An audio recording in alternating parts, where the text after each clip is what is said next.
Sultan Selangor dalam satu temubual meluahkan rasa muak selepas menerima banyak aduan orang ramai mengenai tahap kebersihan yang semakin merosot di seluruh negeri Selangor.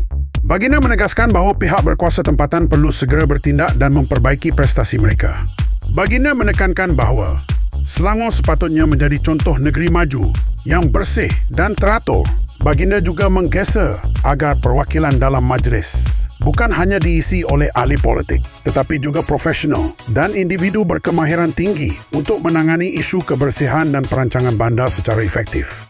Sementara itu, pakar akademik Dr. Anwar Ahmad berkata, usaha mengiktiraf sijil UEC sudah bermula sejak negara mencapai kemerdekaan. Ia mencabar kedudukan bahasa Melayu sebagai bahasa kebangsaan. Katanya, pengiktirafan UEC adalah satu penghinaan kepada Perkara 152 Perlembagaan. Apa maknanya bahasa Melayu sebagai bahasa kebangsaan? Jika kerajaan meneruskan niat itu, ia merupakan kesalahan di bawah Akta Bahasa Kebangsaan 1963-67.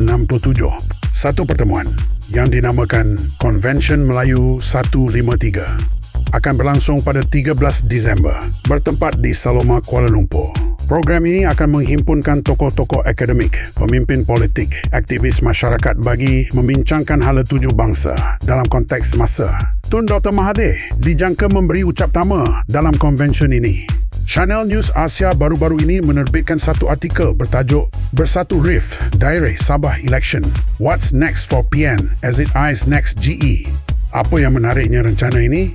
Ia cuba beritahu bahawa PN sedang berdiri di persimpangan. Sama ada gabungan itu mampu memanfaatkan kelemahan kerajaan atau tenggelam dalam kelemahan sendiri, ini bergantung kepada sejauh mana Bersatu dapat disatukan semula serta sejauh mana PN mampu menawarkan visi negara yang jelas kepada rakyat.